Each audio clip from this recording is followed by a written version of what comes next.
Deputy CM Brajesh Pathak का गोंडा दौरा, DM SP का स्वास्थ्य विभाग के अफसरों संघ की बैठक, सड़क बिजली और पेयजल योजनाओं की समीक्षा, शिक्षा और स्वास्थ्य विभाग की योजनाओं की ली जानकारी, परिषदीय स्कूलों में शैक्षिक वातावरण को बेहतर बनाने पर चर्चा, स्कूलों में बच्चों को मिले गुणवत्तापूर्ण भोजन। डिप्टी सीएम स्वास्थ्य विभाग की समीक्षा में बोले डिप्टी सीएम ने की डॉक्टरों के कार्य व्यवहार की समीक्षा, अस्पतालों में मरीजों को मिले घर जैसा व्यवहार।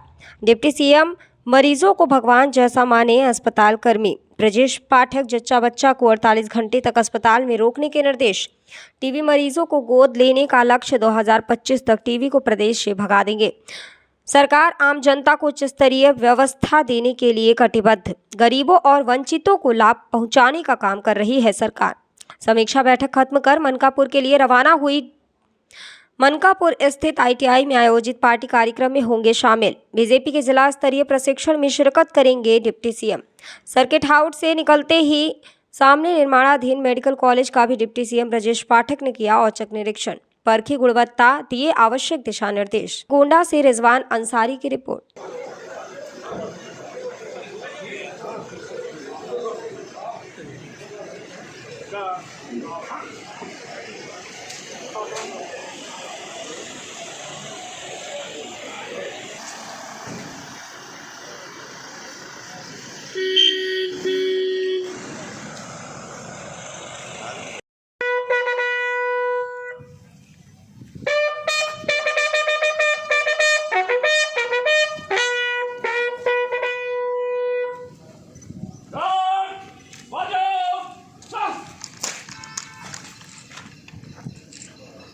श्रीमान जी गार्ड विसर्जन को तैयार है।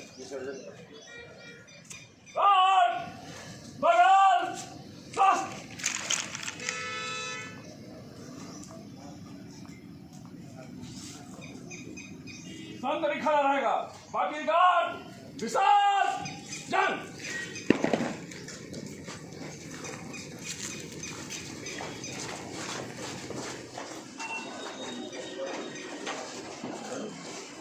परमानेंट उपस्थित रहें, कहीं किसी मरीज को दिक्कत ना हो, दवाइयाँ उन्हें समय से मिले। जिले में जितने भी टीबी मरीज हैं, जिलाधिकारी महोदय, पुलिस अधीक्षक महोदय से हमने कहा है कि सभी मरीजों को हमारे सभी कर्मचारी, सभी अधिकारी गोद ले लें। गोद लेने का मतलब उन्हें चिन्हित करें और चिन्हित करके जिलाधिकारी महोदय के माध्यम से शासन में भेजें। 2025 तक हम टीबी को समाप्त करेंगे। किसी भी स्थिति में टीबी को हम उत्तर प्रदेश में रहने नहीं देंगे। ये सरकार की प्राथमिकता है। मरीजों के साथ घर जैसा व्यवहार हो। मरीज को हमारे अस्पतालों में भगवान की तरह माना जाए। किसी भी मरीज के साथ कोई दुर्व्यवहार की शिकायत नहीं आनी चाहिए। और जो हमारे जच्चा बच्चा है, जो नवजात शिशु है, उनको माँ के साथ कम से कम 48 घंटे अस्पताल में ही रखा जाए। और इसलिए रखा जाए कि 48 घंटे के अंदर जो नवजात शिशु है, उसके जितने भी टीके लगने हैं, जितने भी वैक्सीनेशन होना है, उसे देने के बाद ही अस्पताल परिसर से उसे जाने के लिए कहा जाए। और अगर 2 दिन के बाद भी वो रुकना चाहते हैं तो जब तक उनकी तबीयत अच्छी नहीं हो जाती है तब तक उनको अस्पताल में रोका जाए।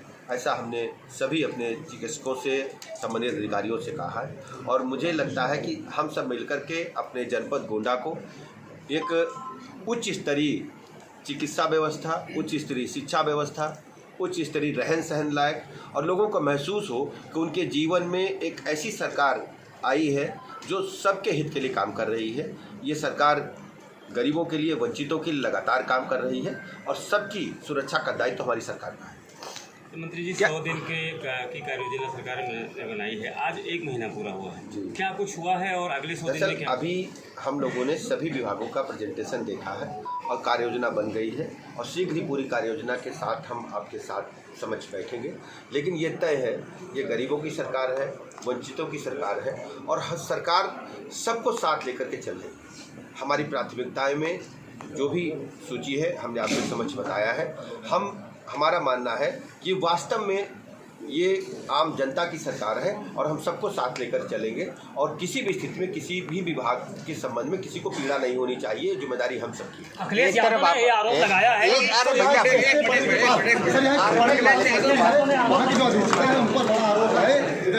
अखिलेश यादव ने आरोप लगाया है कि यूपी में जितने भी पुलिस अधिकारी हैं सब सीएम योगी के ही जात के लोग अधिकारी हैं। इस पे आपका क्या कहना है?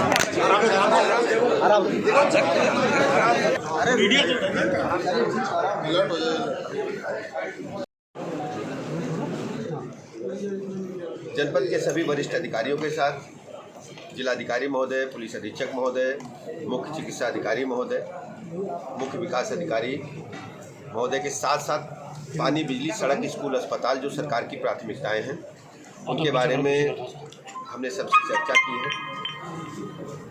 पूरे जनपद में सभी लोगों को शुद्ध पेयजल मिले, बिजली की आबाद आपूर्ति मिले,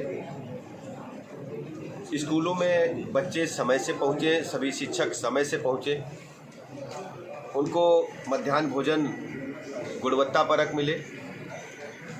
कोविड काल के दौरान जो हमारे बड़े बच्चे हैं जो अनुमन्य हैं टीकाकरण के लिए, उनको तत्काल कोविड की वैक्सीन लगाई जाए। इसके साथ ही साथ सभी अस्पतालों में मरीजों के लिए स्ट्रेचर, व्हीलचेयर, शुद्ध पेयजल, मरीजों के साथ डॉक्टर अच्छा व्यवहार करें, पैरामेडिकल स्टाफ अच्छा व्यवहार करे। इसके अलावा सभी चिकित्सक जो जिनकी ड्यूटी अस्पतालों में है उनके ड्यूटी चार्ट लगाए जाएं, उनका नाम लिखा जाए, उनका ड्यूटी के आवर्स लिखे जाएं, समय लिखा जाए। इमरजेंसी में मेडिकल ऑफिसर परमानेंट उपस्थित रहें, कहीं किसी मरीज को दिक्कत ना हो, दवाइयाँ उन्हें समय से मिलें। जिले में जितने भी टीबी मरीज हैं, जिलाधिकारी महोदय, पुलिस अधीक्षक महोदय से हमने कहा है कि सभी मरीजों को हमारे सभी कर्मचारी, सभी अधिकारी गोद ले लें। गोद लेने का मतलब उन्हें चिन्हित करें और चिन्हित करके जिलाधिकारी महोदय के माध्यम से शासन में भेजें। 2025 तक हम टीबी को समाप्त करेंगे। किसी भी स्थिति में टीबी को हम उत्तर प्रदेश में रहने नहीं देंगे। ये सरकार की प्राथमिकता है। मरीजों के साथ घर जैसा व्यवहार हो, मरीज को हमारे अस्पतालों में भगवान की तरह माना जाए। किसी भी मरीज के साथ कोई दुर्व्यवहार की शिकायत नहीं आनी चाहिए। और जो हमारे जच्चा बच्चा है, जो नवजात शिशु है, उनको माँ के साथ कम से कम 48 घंटे अस्पताल में ही रखा जाए। और इसलिए रखा जाए कि 48 घंटे के अंदर जो नवजात शिशु है उसके जितने भी टीके लगने हैं, जितने भी वैक्सीनेशन होना है, उसे देने के बाद ही अस्पताल परिसर से उसे जाने के लिए कहा जाए। और अगर 2 दिन के बाद भी वो रुकना चाहते हैं तो जब तक उनकी तबीयत अच्छी नहीं हो जाती है तब तक उनको अस्पताल में रोका जाए। ऐसा हमने सभी अपने चिकित्सकों से, संबंधित अधिकारियों से कहा है। और मुझे लगता है कि हम सब मिलकर के अपने जनपद गोंडा को एक